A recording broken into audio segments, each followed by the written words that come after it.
Halo Sobat Agronom, semoga Sobat pendengar dalam keadaan sehat. Aku Ahmad Zaki Abian dari Agronomi Angkatan 2019 sebagai pemandu podcast kali ini. Episode kali ini akan ngebahas seputar perkuliahan di jurusan Agronomi dan Hortikultura. Tentunya pada podcast kali ini aku nggak sendirian nih, karena aku ditemenin sama bintang tamu spesial, yaitu Bang Aldi Suryo Kuncoro, yang merupakan alumni Agronomi Angkatan 2017. Halo Bang Aldi, gimana Bang kabarnya? Ya baik. Kalau Zaki gimana nih kabarnya? Wah pasti Bang, Oh iya. sehat selalu ya Bang. Bang Ali di sini akan sharing-sharing kepada kita semua gimana sih rasanya kuliah di jurusan Agronomi dan Hortikultura.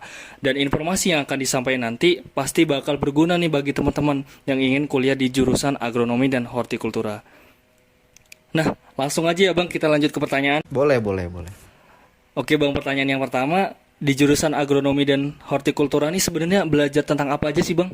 Oke ya. Kalau untuk pelajaran yang saya pelajari gitu ya di jurusan Agronomi dan Hortikultura lumayan banyak ya, terutama dari bidang pertanian tanaman terutama ya tanamannya. Di sini dibagi 3 bagian tanaman gitu kan. Yang pertama tanaman pangan, perkebunan dan hortikultura gitu. Dia lebih ke utamanya itu lebih ke budidaya dan teknologi budidaya yang ada di tanaman-tanaman tersebut gitu, dari mulai pembibitan, perawatan, panen, pasca panen, dan nanti ujungnya akan ke penjualan seperti itu. Oke, jadi memang tidak sederhana ya Bang di jurusan agronomi ini. Iya, Memang betul. dari budidaya sampai pemasaran pun kita pelajari. Iya, ya, Bang, betul. ya. Oke, mungkin pertanyaan selanjutnya, sebenarnya peminatan di jurusan agronomi dan hortikultura Unila nih ada apa aja sih Bang? Mungkin secara singkat bisa dijelaskan Bang seperti apa? Oke, ini yang abang tahu ya, yang abang ketahui ketika masih kuliah di agronomi dan hortikultura. Yang pertama itu ada perbenihan.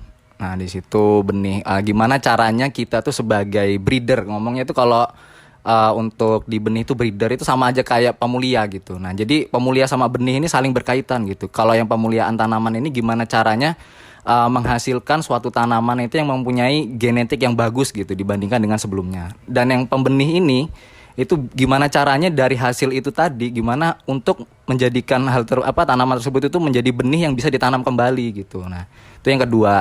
Terus ada namanya hortikultura. Nah, di hortikultura itu ada tanaman sayur dan tanaman buah. Nah, di situ kita juga mempelajari terkait tanaman buah gitu, bagaimana cara perawatannya sampai panen gitu kan. Sama aja kayak sayur juga gitu. Lalu peminatan selanjutnya ada namanya kultur jaringan. Nah, di situ kultur jaringan sendiri itu kita belajarnya tuh di dalam ruangan gitu, di lab gitu kan. Jadi gimana caranya perbanyakan tanaman itu secara in vitro. Ngomongnya kalau bahasa kerennya gitu in vitro. Nah, di situ kita memang harus benar-benar steril gitu kan. Itu kerjanya di lab gitu. Orang-orang yang senang di lab tuh bisa tuh masuk situ tuh ke kultur jaringan. Terutama yang wanita-wanita itu kan biasanya nggak mau tuh di luar pasti, ya. Bang. Makanya itu dia kayaknya lebih cocoknya ke lab gitu. Ada tuh di agronomi dan Nggak hortikultura. mau kepanasan kan bisa itu di jurusan di kultur jaringan. kultur jaringan. Nah, iya betul. Dan setelah itu ada perkebunan juga. Nah, di situ kalau untuk yang abang ketahui ya selama abang kuliah di agronomi dan hortikultura, ada juga kakak tingkat kita gitu namanya Bang Darwin. Itu dia ngambil perkebunan di spesialnya itu di ini mikoriza gitu. Nah, mikoriza itu nanti ujungnya bakal diaplikasikan di tanaman-tanaman perkebunan gitu untuk merangsang pertumbuhan dan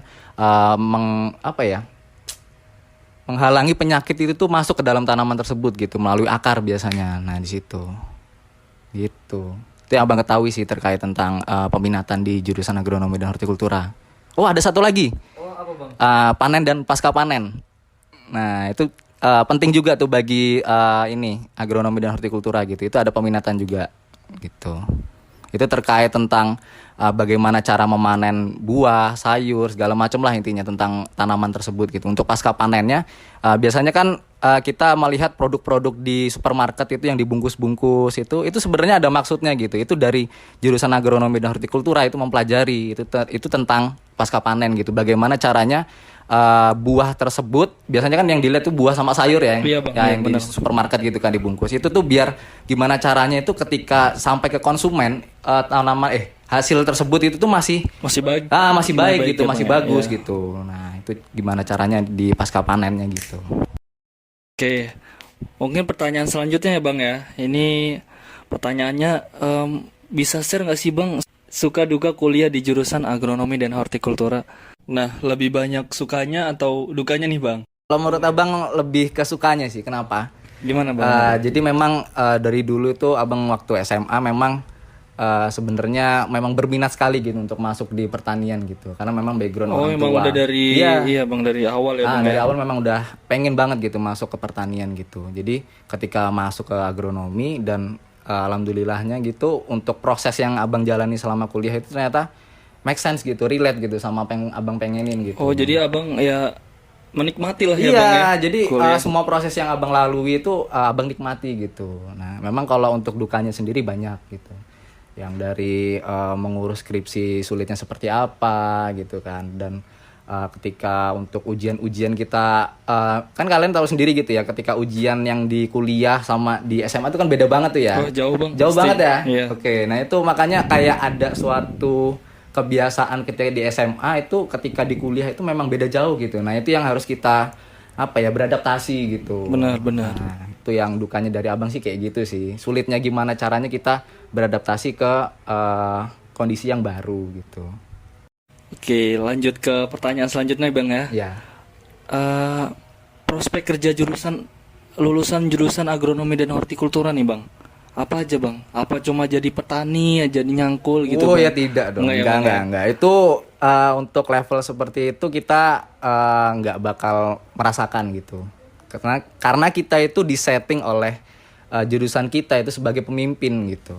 Nah, kalau untuk prospek kerjanya yang abang ketahui ya untuk sampai sekarang gitu, yang pertama yang pasti kita untuk yang laki-laki ya itu bisa kerja di lapangan dan sebagai posisinya sebagai officer bisa. Oh, sebagai officer ya Bang ya. Officer itu yang membawahi mandor-mandor itu kan. Nah, Jadi pengawas dia Bang ya. terutama itu di perkebunan-perkebunan besar gitu.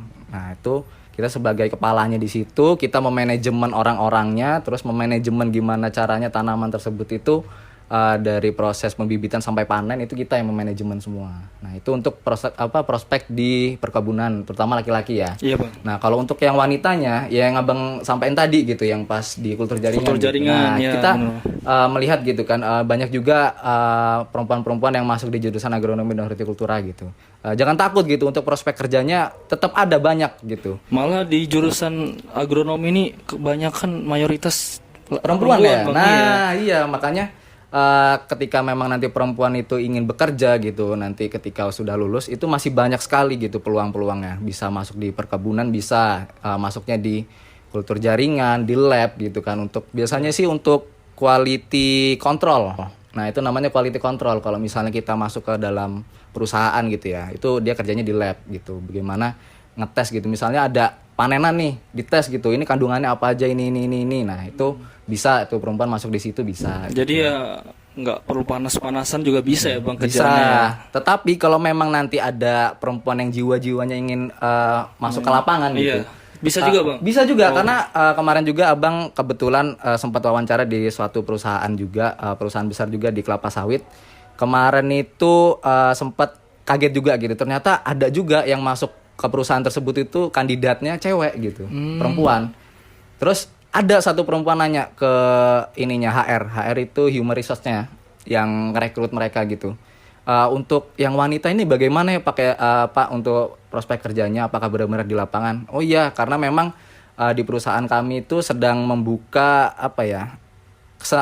keseimbangan antara laki-laki dan perempuan gitu loh. Ketika memang nanti bekerja di situ, memang kalau perempuan itu memiliki kompetensi yang pas gitu ya untuk di lapangan, oke, tetap diambil gitu. Tetap bisa masuk lah ya Bang. Jadi ya. memang kalau untuk perempuan-perempuan yang misalnya memang punya keinginan untuk bekerja di lapangan itu sangat terbuka juga sekarang, udah mulai terbuka lagi gitu untuk di lapangan, seperti itu. Ya, berarti prospek kerja di jurusan agronomi itu ya ibaratnya nggak sedikit lah ya Bang. Iya, ya. nggak Banyak sedikit. banget lah. Ya. Jadi Dan kalau memang teman-teman juga ingin menjadi petani gitu, sekarang juga banyak gitu. Kadang kita juga berpikir gitu ya, ketika lulus kita mungkin mau buka usaha petani gitu Iya, ya, mau jadi petani apa misalnya tanaman buah alpukat gitu. Tapi terhalang dengan modal. Iya Bang. Nah, kebanyakan kayak gitu kan teman-teman mungkin berpikir mau bisnis, aduh nggak ada modal nih gitu. Sekarang udah jangan takut gitu kalau memang nanti teman-teman berminat banget nih pengen usaha petani gitu, misalnya bertani di rumah punya lahan segala macam gitu, bisa tuh nanti ada suatu apa ya, bukan platform ngomongnya, kayak suatu CV gitulah, dia udah mulai membuka untuk pinjaman-pinjaman gitu untuk teman-teman petani muda sekarang, karena melihat petani-petani itu kan udah tua-tua nih ya, Iya. udah umur-umur 50 ke atas lah ya. Kebanyakan di Indonesia tuh bang. Nah itu kan bener kan ya.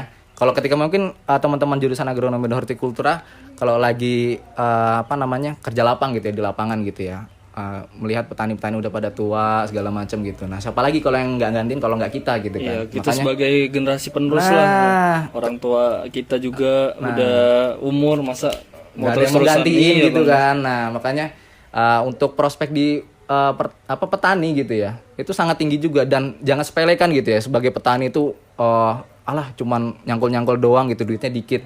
Nggak kayak gitu sebenarnya. Kalau memang kalian paham terkait petani, kalian bakal bandingin juga sama orang-orang yang bekerja per bulannya mungkin 3 juta 4 juta, kalau dibandingin sama petani yang udah sukses gitu malah bisa lebih gede lagi gitu per bulannya gitu, dari hasil panennya itu tadi. Oke ya, mungkin itu ya prospek kerja dari jurusan agronomi dan hortikultura. Nah terakhir nih bang, tips dari bang Aldi nih untuk teman-teman SMA ataupun maba ya, jika pengen kuliah di jurusan agronomi dan hortikultura tuh, ada tips nggak bang saat kuliah tuh ya, gimana biar tetap menikmatin lah, gimana tuh bang? Iya. Ini anak SMA yang baru mau masuk ini ya 2022 berarti ya?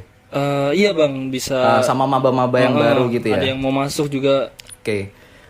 Kalau untuk mahasiswa baru yang pasti teman-teman mahasiswa baru itu memang harus bisa beradaptasi dengan cepat gitu. Menurut Abang, karena kalau nggak semakin cepat kalian bisa beradaptasi gitu, kalian akan ketinggalan jauh gitu sama teman-teman yang lainnya gitu. Takutnya nanti ketika teman-teman yang lainnya udah mulai membiasakan diri dengan perkuliahan dan Anda ketinggalan gitu, nanti kalian bakal susah sendiri nanti di akhirnya gitu. Nah maka dari itu coba dicari dulu gitu kan. Mungkin ada beberapa mahasiswa baru mungkin yang ngerasa kejebur gitu ya. Maksudnya pengen nih ke pasti ada betul bang, pasti gitu kan, ada. misalnya mau ke sana nih, ke univ sana, cuman aduh nggak keterima, adanya di sini lagi gitu kan. Kayak agak gimana gitu kan rasanya. Jadi menurut Abang gimana caranya, ini kan suatu kesempatan juga gitu kan. Nggak semua orang bisa berkuliah di Universitas Lampung gitu kan. Pasti bang. Maka dari itu teman-teman juga maksimalkan lah gitu kesempatan-kesempatan tersebut gitu. Cari poin positifnya gitu. Jangan kalian itu membuang-buang energi kalian itu cuman untuk hal negatif, untuk memikirkan aduh kayak mana ya aku nggak mau sih di jurusan ini gitu. Lebih baik Anda itu lebih baik membuang energi kalian itu mencari hal yang positif gitu di jurusan tersebut gitu. Justru malah ketika kalian udah di situ mungkin kalian ketemu nih sama passion kalian di dalam jurusan tersebut gitu. Makanya ya cepatlah beradaptasi gitu. Oke, itu tips dari Bang Aldi, semoga bisa sebagai bahan lah bagi teman-teman yang mau daftar di jurusan agronomi dan hortikultura. Oke, mungkin segitu aja ya Bang. Podcast kali ini. Terima kasih sudah hadir di podcast Himagro. Semoga apa yang udah kita bahas tadi bisa bermanfaat buat teman-teman, bisa menjadi informasi buat teman-teman tentang dunia perkuliahan, terutama di jurusan agronomi dan hortikultura, supaya teman-teman nggak salah milih jurusan nih, dan ntar pas kuliah juga nggak merasa salah jurusan. Oke teman-teman, sekian podcast dari aku dan juga Bang Aldi. Sampai jumpa di podcast selanjutnya.